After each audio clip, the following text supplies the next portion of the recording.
दो तरफ दृश्य चल रहा है, एक तरफ श्रवण और माता पिता का। इधर राजा सोचते हैं कि मैं कैसे उस लाल के दर्शन को सूचना मिल गई है, जल्दी से जल्दी वो आ जाए, उसको देख करके मानूं कि मेरा पुत्र हुआ है। बुढ़ापा हो गया तो बुढ़ापे में क्या होता है, माता पिता प्रतीक्षा करते हैं मेरा कमाने वाला बेटा साल 6 महीने में आ जाए, मैं दर्शन कर लूं तो मैं पुत्रवान रहूं। नहीं तो पुत्र पैदा करने से क्या फायदा, जब वो पुत्र दूर ही दूर रहे। तो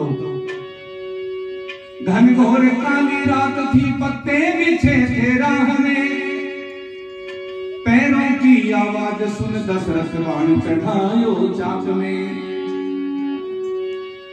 इधर राजा को सूचना मिली कि एक कोई जंगली हिंसक जीव है, वो नित्य प्रति पानी भरने आने वाले लोगों को पकड़ ले जाता है। तो महाराज ने सोचा कि मैं कर्ण वेदी विद्या जानता हूँ, तो एक तरफ ओट में खड़ा रहूंगा, बैठा रहूंगा, और जो ही कोई पानी पीने जंगली जीव आएगा मैं उसका शिकार करूंगा। तो घनघोर काली रात थी, पत्ते बिछे थे राह में, पैरों की आवाज सुन दशरथ बाण चढ़ायो चाप में। और श्रवण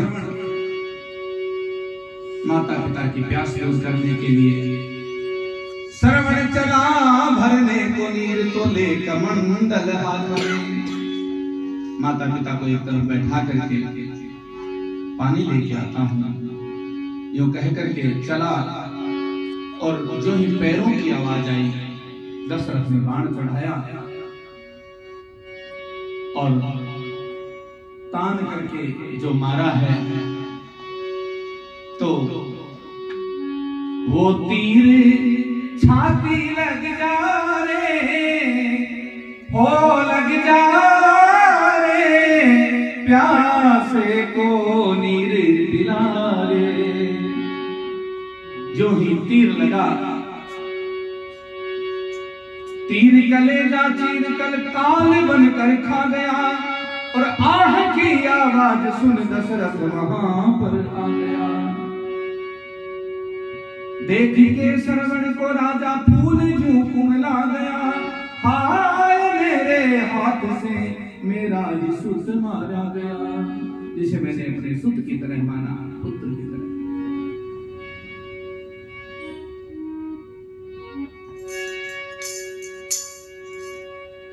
दौड़ करके दशरथ जाते हैं, गले लगाते हैं, रोते हैं।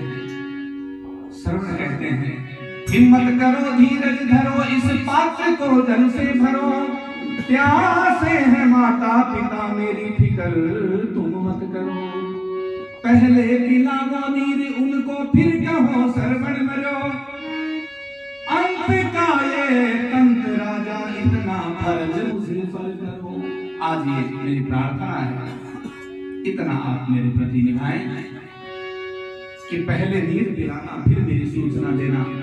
इतना कह करके मुंह फेर लियो, लाल नहीं बोले, सर हो दशरथ हृदय लगा कर रोले। वो तो श्रवण स्वर्ग सिधारे, सिधारे प्यासे को सरवण सिद्ध लाल हमारे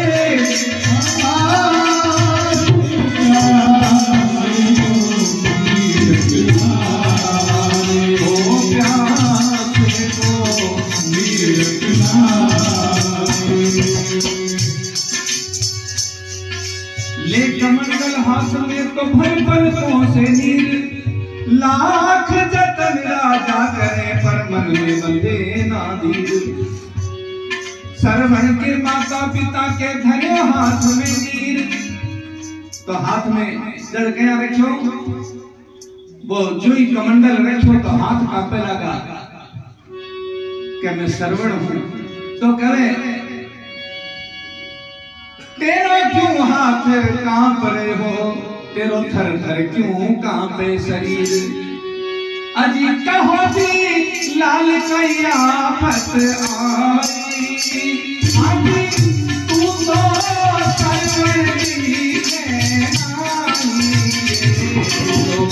कौन है सच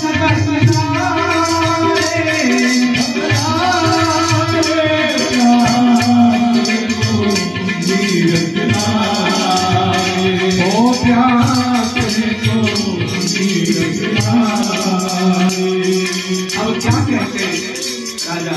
राजा कहते हैं सरवण नहीं मैं काल हूं जो तेरे लाल को बिठा गयो, सिंह के धोखे में सरवण हाथ से मारो गयो।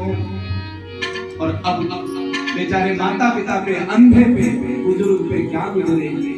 तो कहते हैं मार के मारे लाल में तूने अच्छा स्वागत कियो, अरे किस जन्म को बदलो राजा इस जन्म में ले लियो।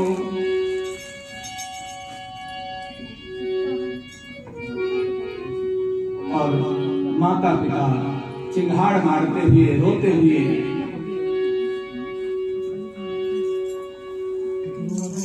जाते जाते एक श्राप दे जाते हैं, जिसकी कथा हनुमान जी माँ जानकी जी को सुना रहे हैं कि माँ जानकी का रुदन कैसे कम हो।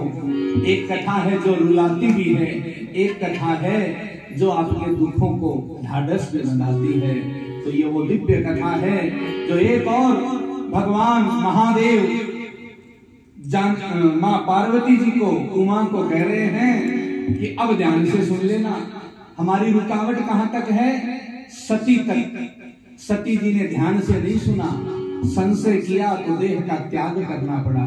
अरे बोले महाराज शिव जी थाने सारी दुनिया धोख खावे थे, पूजे है धोखे, और थे वो जंगल में बंडी मारतो फिरे, रोतो फिरे, हाय सीता करतो फिरे, एक दिन देख लो हाथ जोड़ता हे राम क्या करो, कहा प्रभु क्या लीला है। अरे बोले वो रोतो फिरे देखो लीला है।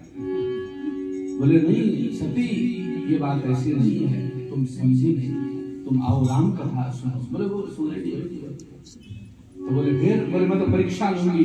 बोले नहीं सती भगवान की परीक्षा नहीं ली जाती। उपनिषदों का, वेदांत का पहला सूत्र है अथातो ब्रह्म जिज्ञासा। ब्रह्म जिज्ञासा करने के लायक है, परीक्षा करने के लायक नहीं है। परीक्षक की हम कहेंगे अच्छा आप बैठो हम परीक्षा ले, तो ये उल्टी गंगा नहीं करती। परीक्षक ही परीक्षा लेता है, परीक्षार्थी को परीक्षा देनी होती है। वो परमात्मा है, हम जीवात्मा है।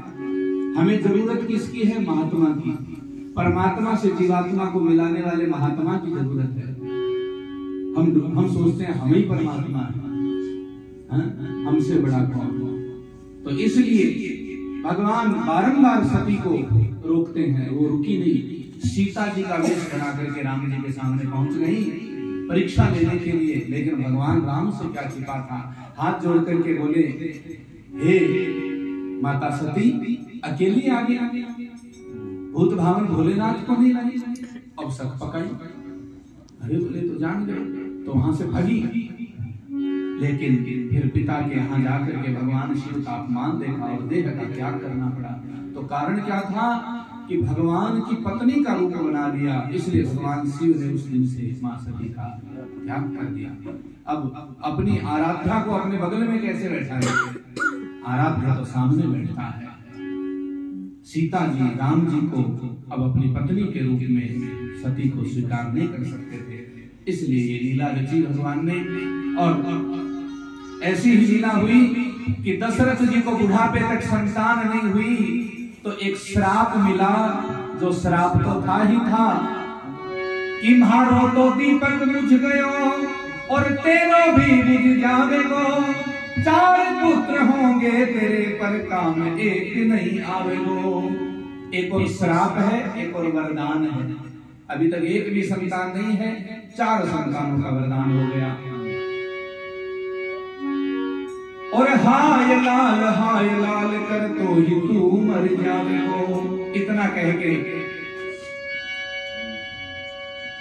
धरणी पर पड़ पछाड़ा खावे, दुख की घड़ियां कुण समझावे रे। वो तो लाल ही लाल पुकारे हो, पुकारे प्यासे को नीर पिलाए।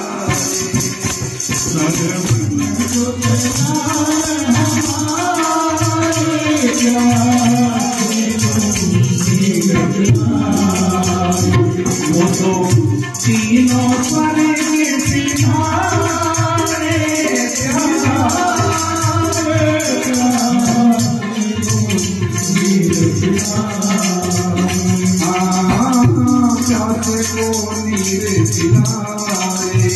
अब वही कथा और हनुमान जी आगे बढ़ाते हैं।